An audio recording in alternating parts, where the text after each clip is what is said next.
올해는 봄 가뭄이 아주 심각하죠. 농사 짓는 분들 얘기를 들으니까 작물이 다 녹아내린 것 같은데 작물뿐만 아니고 농부의 마음이 녹아내린다고 그렇게 얘기하는 할머니를 한번 만났습니다. 참 그럴 것입니다. 물이란 것은 이 우주에 있는 모든 생명체의 아주 필수적인 요소입니다.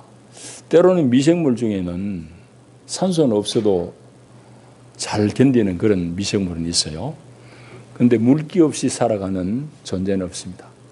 그래서 물이란 것은 모든 생명체에 예외 없이 필수적인 그런 부분이 바로 물이라고 할 수 있습니다. 오늘은 우리 온 세계 교회가 지키는 교회 절기로는 성령 강림절입니다. 성령 강림절인데 교회에서는 이제 부활절 혹은 성탄절 이런 것과는 조금 다르게 성령 강림절은 좀 감흥이 좀 덜한 그런 느낌이 있습니다. 그럼 왜 그럴까 생각해 보니까 이제 성령에 대해서는 뭔가 눈에 안 보이고 또 잡히는 게 없으니까 좀 듣기는 많이 듣는데 성령 충만, 성령 세례 이런 거 듣기는 많이 듣는데 성령에 대해서는 뭔가 조금 이질적인 그런 감들이 있지 않나. 그래서 성령 강림절에 대해서는 여러분들이 크게 좀 느낌이 없는 것 아닌가 생각해 봅니다. 오늘 요한복음 7장의 본문을 우리가 읽었습니다마는 이 본문의 주제어는 성령입니다. 그거는 누구도 이해 없이 다 동의할 것입니다마는 오늘 본문은 성령에 대해서 말씀하고 있습니다. 성령에 대해서는 이제 보이지 않고 만져지지 않기 때문에 이 사람은 이런 대로 저 사람은 저런 대로 여러 가지 다양한 말들이 많습니다마는 그러나 신구약 성경을 통틀어서 성령이라고 그럴 때에 어떤 존재인가 아주 짧게 이렇게 요약할 수 있습니다. 그래서 경험한 대로 어떤 사람은 이렇게 저렇게 말하지만 성경적으로 얘기하면은 성령이라는 것은 이 모든 생명을 활발하게 하는 생명을 활성화시키는 하나님의 영, 하나님의 힘, 하나님의 에너지 이것이 바로 성령이라고 말씀드릴 수 있습니다. 그래서 이제 성령에 대해서 성경은 여러 가지 상징으로 우리에게 이제 표현하고 있습니다. 제일 많은 게 이제 바람, 성령은 이제 바람 같다라고 그렇게 말을 하기도 하고 때로는 물로 때로는 불로 그렇게 표현됩니다. 아주 예외적으로 예수님에게 임하신 성령은 비둘기 형상으로 임했지 않습니까? 다른 곳에는 그런 말이 없어요. 일반적으로 성령을 상징하는 용어로서 바람, 물, 불 그렇게 이제 말씀드릴 수 있습니다. 바람이라고 성령을 말씀할 때 니고데모와의 대화에서 예수님이 하신 말씀은 바람이란 것은 눈에는 안 보이지만 분명하게 역사는 있지 않습니까? 그와 같이 성령이 눈에는 안 보이지만 성령의 역사가 분명하다고 말할 때에 바람이라고 얘기했고 또 성령을 물로 상징한 부분이 많아요. 에스겔, 스가랴, 구약에서부터 이제 성전 문지방에서 흘러나온 물이 발목, 무릎, 허리까지 막 차오르잖아요. 이제 성령의 역사를 말씀하거든요. 이 성령을 이와 같이 물로 오늘 본문도 이제 물로 얘기합니다만 물이라고 얘기할 때 이 성령은 사람을 씻겨내고 정결하게 하는 그런 성령을 말할 때 물. 또 성령이 불로 역사한다고 불로 또 표현되어 있는 부분도 있습니다. 불이라고 그럴 때 그는 우리를 정결하게 하고 태우는 것, 죄들을 다 속을 태우는 이런 역사들을 이제 불로 상징하고 있습니다. 그런데 이제 오늘 본문에는 방금 말씀드린 대로 성령을 이제 물로 얘기합니다만 본문은 단순한 물이 아니라 생수로 표현하고 있습니다. 생수의 강이라고 표현하고 있어요. 생수란 말은 살아있는 물이죠. 여러분 물이 가두어져 오래 있으면 죽은 물입니다. 요즘 4대강 물이 지금 한참 우리나라에 화두가 되어 있습니다만은 사대강 물 참 물은 넉넉한데 썩은 물이 많아요. 고기도 못 사는 그런 물이 되지 않습니까? 그건 생수가 아니죠. 그 물은 마시면 죽게 돼 있는데 이 생수라는 것은 자신도 살아있을 뿐만 아니라 그 물을 마시는 남을 살려내는 물이 바로 생수입니다. 오늘 예수님께서는 생수의 강이라고 말씀해요.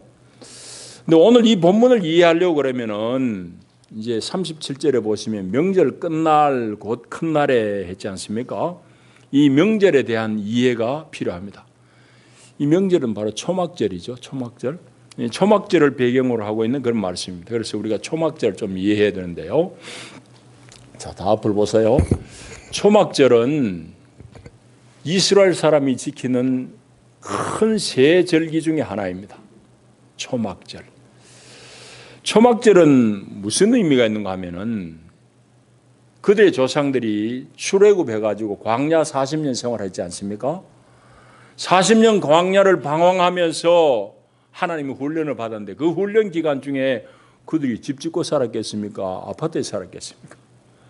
초막에 살 수밖에 없잖아요. 지금과 같이 뭐 좋은 텐트가 있는 것도 아니에요. 그냥 나뭇가지 꺾어가지고 바람 맞고 그늘 맞고 이제 햇빛 맞고 그래가지고 살았단 말이죠. 그것이 초막이라고. 초막.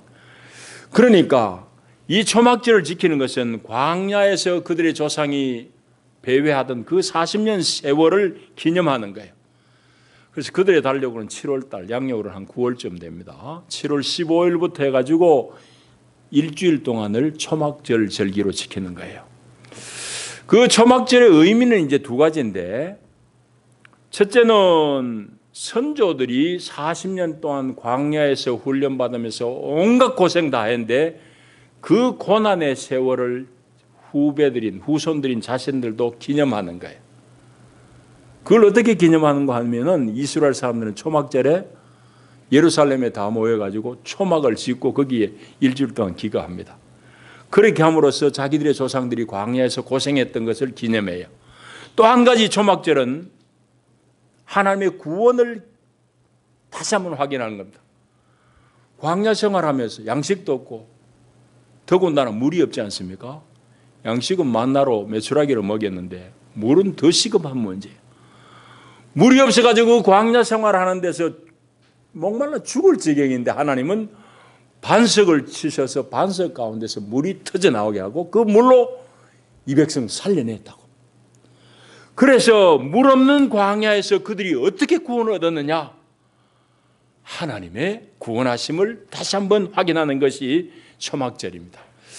그래서 그것을 이제 예식으로 자기들의 예배의 예전으로는 어떻게 표현하는가 하면은 조금 전에 의미를 새기기 위해서는 초막을 짓고 살았댔잖아요. 일주일을. 하나님께서 바위 가운데서 터친 물로 말미암아 자기들이 구원 얻은 것을 이제 예전으로 표현하기는 어떻게 하는가 하면은 초막절에 실로암 샘물에서 금 항아리에 물을 담아 가지고 제사장이 이래 동안 매일 옮깁니다. 지어 날라 가지고 성전 계단에 부어요. 에스겔서에 보면은 성전 문지방에서부터 물이 흘러나와 가지고 발목, 무릎, 허리까지 차는 것이 온 세계에 퍼지잖아요. 그 물을 먹고 살려내는 거예요. 그게 이제 에스겔이 본 이상인데 하나님께서 당신의 능력으로 세상을 살려내는 그 역사, 그것이 이제 바로 이 초막절에 재현되는 겁니다. 어떤 예식으로? 바로 실로암 물을 금 항아리에 담아다가 성전 그 계단에 붓는 그 일로 말미암았어. 그거 일주일 동안 그걸 한단 말이에요. 그런 예식을 행한단 말이죠.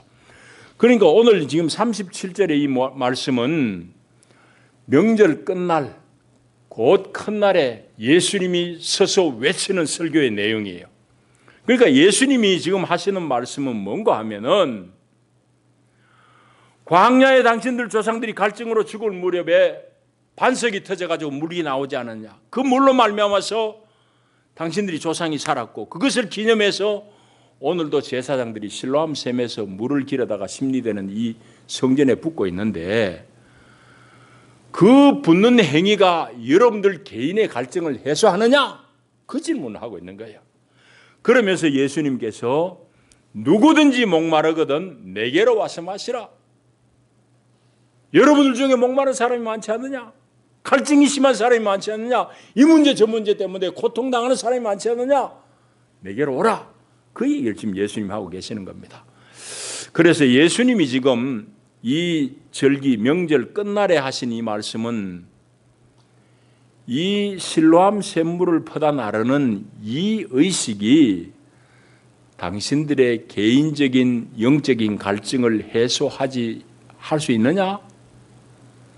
사실은 이 예식이, 이 의식이 담고자 하는 내용은 내가 줄 생수의 강, 성령의 물을 의미하는 것이다. 그러면서 예수님은 당신을 믿는 자에게 성령을 주실 것에 대해서 말씀하는 것이 오늘 이 본문의 내용이란 말이죠. 자, 그러면은 오늘 예수님께서는 38절에 보시는 대로 나를 믿는 자는 성경의 이름과 같이 그 배에서 생수의 강이 흘러나오리라 그렇게 약속하십니다. 그러면 이 생수의 강이란 것은 성령의 충만한 은혜를 말하는데 누구에게 임하느냐? 오늘 본문대로 예수님의 말씀에 따르면 예수 믿는 사람에게 주실 은혜입니다. 여러분 예수 믿으십니까? 예수 믿는 사람에게는 생수의 강이 그 배에서 솟아나리라고 예수님 말씀하셨는데 여러분은 실질적으로 그 생수의 강을 얼마만큼 체험하느냐는 얘기예요. 자, 그런데 우리가 얘기하는 특별히 한국 교회에서 얘기하는 이 믿음의 내용은 좀 가벼워요. 히브리 사람들이 생각하는 또 이 성경이 쓰여져 있는 그 믿음이라는 것의 의미를 우리는 좀 우리 말의 한계 혹은 우리의 관습, 교회에서 그냥 믿습니까? 예, 와 이런 것 때문에 조금은 믿음의 본령에 우리가 잘 이르지 못하고 이해하지 못하는 부분이 있습니다. 그럼 이 부분의 말씀을 우리가 제대로 이해하면은 예수님의 말씀이 참이면은 거짓이 아니면은 예수 믿는 자에게는 그 배에 생수의 강이 흘러나야 되잖아요. 그러면 예수 믿음이란 건 뭐냐 말이죠. 그는 우리 이 말이 기록되어지는 그리스 말을 좀 이해해 보면은 잘 알 수 있습니다. 그리스 말은 어렵다 치더라도 우리 영어는 대부분 다 중학교생, 요즘 초등학교도 하지만 다 배우지 않습니까? 그 말만 조금 잘 우리가 살펴봐도 이 믿음이라는 것을 조금은 더 잘 이해할 수 있습니다. 영어에서 보면 저는 오랫동안 그게 이해가 안 됐어요. 아주 오랫동안. 영어를 10수년 해도 왜 이 전치사가 붙어 있을까? 이해를 할 수 없었어요. 여러분, 내가 하나님을 믿는다고 영어로 표현하면 I believe in God입니다. believe 다음에 in이 있어요. 왜 in이 있느냐고. 하나님 믿는데 그걸 글자 그대로 이해하자면은 나는 하나님 안으로 믿어 들어간다는 이 얘기입니다. 헬라 말에서 물론 피스티오 에이스라는 그 전치사 때문인데요. 그러니까 적어도 헬라 말의 흔적이 영어에도 남아있는데 믿음이란 것은 뭐냐? 참 믿음이란 것은 믿어 그 안으로 들어감에 있습니다. 그러니까 예수를 믿는 자는, 나를 믿는 자는 이렇게 할 때에 단순히 우리말의 개념, 예수 믿습니까? 예, 할렐루야, 아멘 뭐 이런 정도가 아니에요. 예수 믿는다고 그러는 이 말의 본질적인 뜻은 내가 예수를 믿어 그 안에 들어가서 예수를 살아내는 것을 말해요. 이럴 때 예수 믿는 것이 되는 거예요. 다시 묻습니다. 여러분 예수 믿습니까? 예수 믿으면 바로 그것입니다. 내가 예수 믿어 안에 들어가서 예수와 더불어 사는 것이에요. 그래서 내가 예수 안에 들어간다고 그럴 때 여러분들 그건 사실은 엄중한 얘기예요. 내가 저분 안에 들어가서 저와 함께 살 때에 과연 그게 무엇이 있을까? 그분의 삶의 본질적인 내용이 뭐고 그분의 생명의 중심이 뭐냐는 것을 우리가 알아야 돼요. 예수님은 하나님이십니다. 그 예수가 왜 사람의 몸을 입고 이 땅에 오셨을까요? 그것은 한마디로 얘기하면 아버지 하나님의 뜻을 이루기 위해서입니다. 사단의 계략으로 말미암아서 이 온 우주가, 이 땅이 하나님을 계속해서 거역합니다. 아담과 하와 이래로 하나님을 거역하고 하나님을 대적하고 하나님의 뜻이 막혀버린 것이 이 땅인데, 예수님은 그 막혀버린 하나님의 뜻이 이 땅 위에 이루어지도록 하기 위해서 이 땅에 오신 거예요. 그래서 주기도에도 뜻이 하늘에 이루어진 것 같이 땅에서도 이루어지다라고 기도를 가르칩니다. 그 하나님의 뜻이 막힘없이 관통하고 흘러내리는 그 나라가 하나님의 나라예요. 그래서 예수님이 이 땅에 오신 이유, 하나님인 그분이 사람이 되신 이유는 여러분들을 부르셔서 다 예수와 함께 이 땅에 하나님의 나라를 건설함에 있습니다. 하나님의 나라는 죽어서 가는 곳만이 아니라 이 땅에서도 하나님의 뜻이 통하는 곳이 하나님의 나라입니다. 예수님은 그것을 위해서 이 땅에 오신 거예요. 그것을 알게 되면은 예수님이 겟세마네 동산에서 기도하실 때 마지막 기도가 포기의 기도 같지만은 사실은 예수님의 사역과 핵심적으로 맞닿아 있는 기도가 바로 그겁니다. 예수님 마지막 하신 기도 내용이 뭡니까? 십자가의 그 죽음 너무너무 힘들. 아버지, 할 수만 있으면 이 잔을 내게서 떠나게 해달라고. 그렇게 기도하다가 마지막에 하신 말씀은 그러나 내 뜻대로 마시고 아버지의 뜻대로 하시옵소서. 그거는 막 그냥 떼쓰다가 안 되니까 포기해버린 그런 내용이 아니에요. 아버지 뜻대로 하옵소서가 예수님이 이 땅에 오신 이유라고.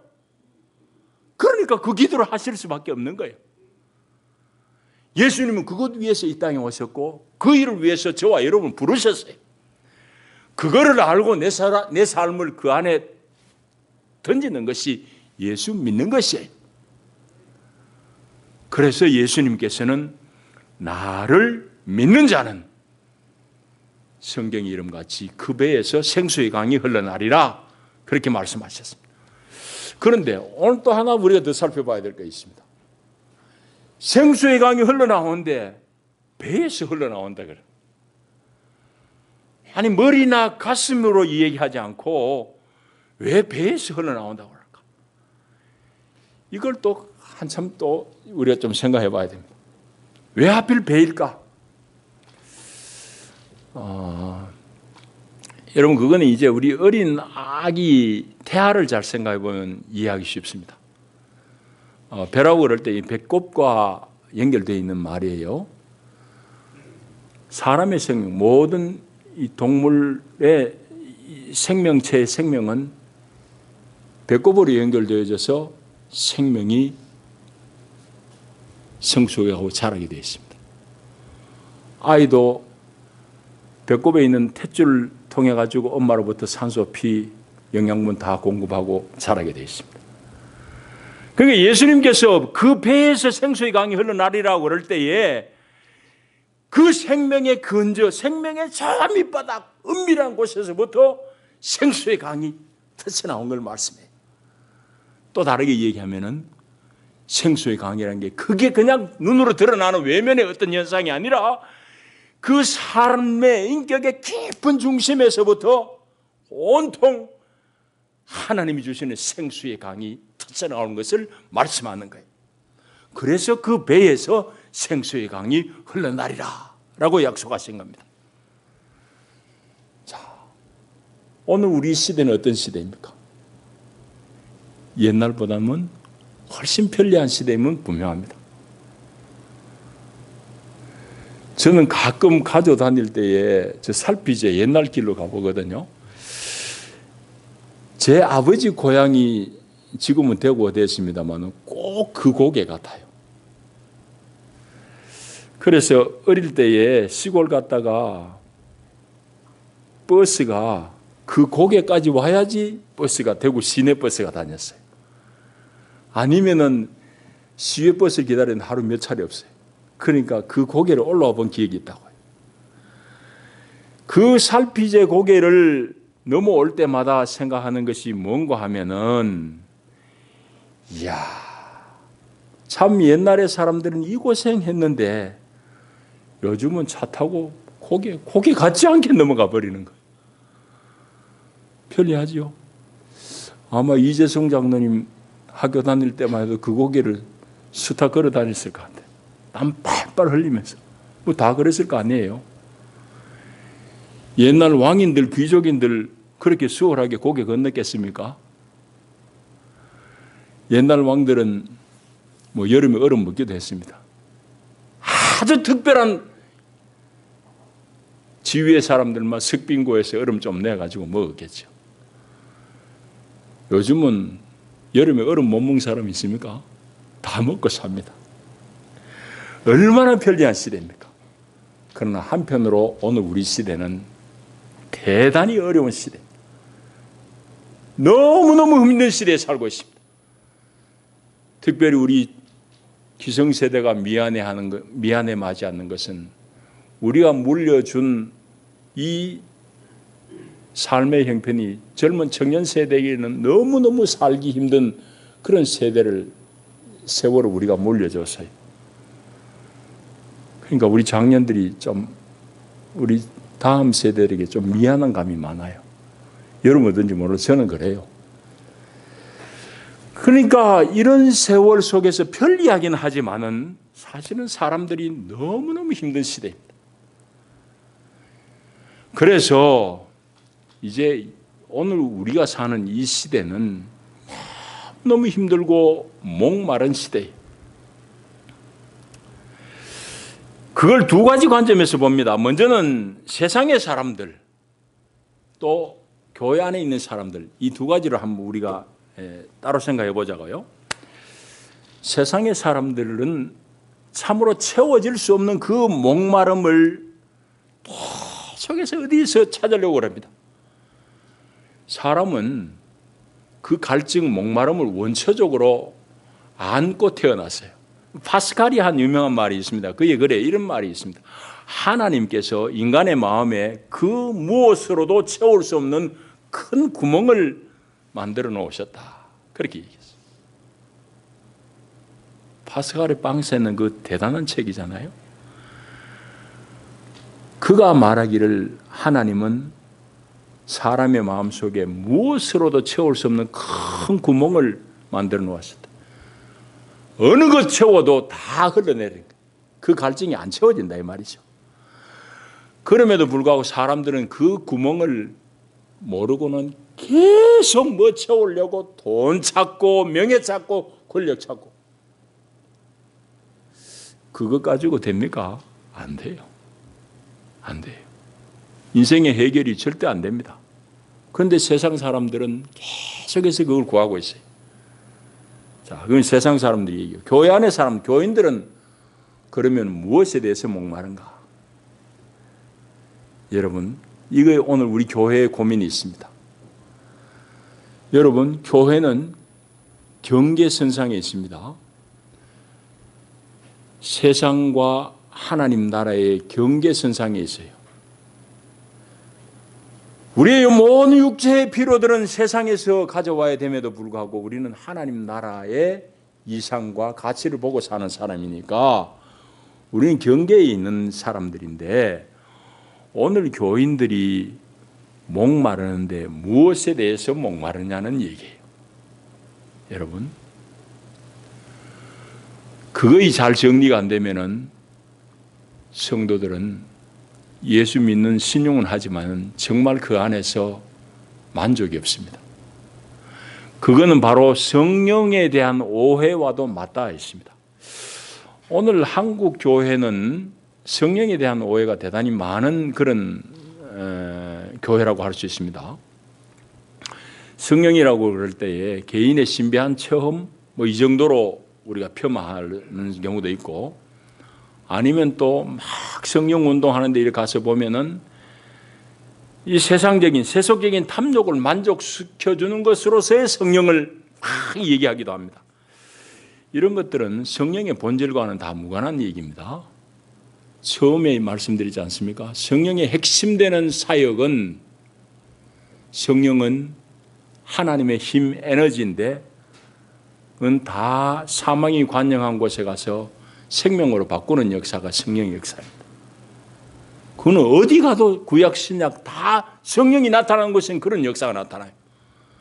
그런데 소위 성령파라고 하는 사람들이 개인의 탐욕, 욕심을 자꾸 만족시켜주는 것으로 성령운동을 얘기하는 경우들이 있다고요. 그거 뒤는 다 탈이 나는 이유가 거의 있다고. 자, 그렇게 성령을 오해하기도 하고 또 한편으로 오는 본문과 관련해서는 성령을 우리의 머리로서만 자꾸 이해하려고 인식하려고 하는 그런 또 잘못을 범합니다. 머리로 인식된다고 그러면 예수님께서 하신 말씀이 나를 믿는 자들은 그 머리에서 생수의 강이 터쳐나오리라 그랬을 거예요. 머리로 되는 게 아니었을 때. 여러분 그런 성령의 오해들이 있습니다. 그래서 성령의 결정적인 방면은 뭐냐? 그건 바로 사망을 이기고 생명을 살려내는 데 있습니다. 생명 살림입니다. 이게 성령이 하시는 일이에요. 그래서 교인들이 오늘 경계선상에 있으면서 하나님을 참으로 쫓지 못하고 성령에 갈급하지 못하고 바른 예배당 안에 드렸는데 구하는 것은 계속 세속적인 것을 구한단 말이에요. 온 교회, 한국 교회 특별히 딜레마가 바로 여기 있습니다. 이거 우리 모순적인 상황이죠. 여러분들 무엇에 갈급해야 하십니까? 이 필요 저 필요 많지 않습니까? 불편한 거 많지 않아요? 그러나 참으로 여러분이 갈급해야 되는 것은 하나님 자신입니다. 참으로 여러분들이 구해야 될 첫 번째 것은 하나님 자신입니다. 그 하나님을 여러분들이 얻기 전에는 다른 것 아무리 얻어도 그 갈증이 해소되지 않습니다. 여러분 우리 어거스틴 책을 읽는 독서반 우리 동무들은 잘 알죠? 어거스틴 고백록을 읽는데 지금 제일 첫 장 첫 페이지에 어거스틴이 뭐라고 쓰느냐? 오 하나님 당신은 우리를 당신을 향해 살도록 창조하셨으므로 우리가 당신 안에서 쉴 때까지는 편안하지 않았습니다. 그 고백이. 그건 참된 말이에요. 어거스틴은 진리를 쫓아서 많이 교도 여기저기 쫓아다닌 사람들. 온갖 철학을 다 공부한 사람. 그런데 하나님 만나기 전까지는 내가 어디에서도 평안하지 않았다고. 왜냐? 하나님은 우리 인생을 창조하실 때에 당신을 향해 살도록 창조하신 한 존재가 바로 인생이기 때문이라고 그렇게 쓰고 있어요. 그러니까 바른 교회 안에 있으면서도 계속 세속적인 것을 추구하는 사람은 신앙에 만족이 없습니다. 그 심령에 참 평안이 없어요. 여러분 무엇에 갈급하십니까? 하나님께 갈급하시기 바랍니다. 성령의 갈증을 느끼시길 바랍니다. 사슴이 시냇물을 찾기에 갈급함 같이 내 영혼이 주를 찾기에 갈급하나이다. 여러분 사슴이 갈증이 있으면 포수가 총 들고 있어도 거기 나가요. 그 마음으로 우리가 내가 죽더라도 하나님 손잡고 하나님 만나고 죽어야 되겠다는 그 각오로 살아야 이 말이죠.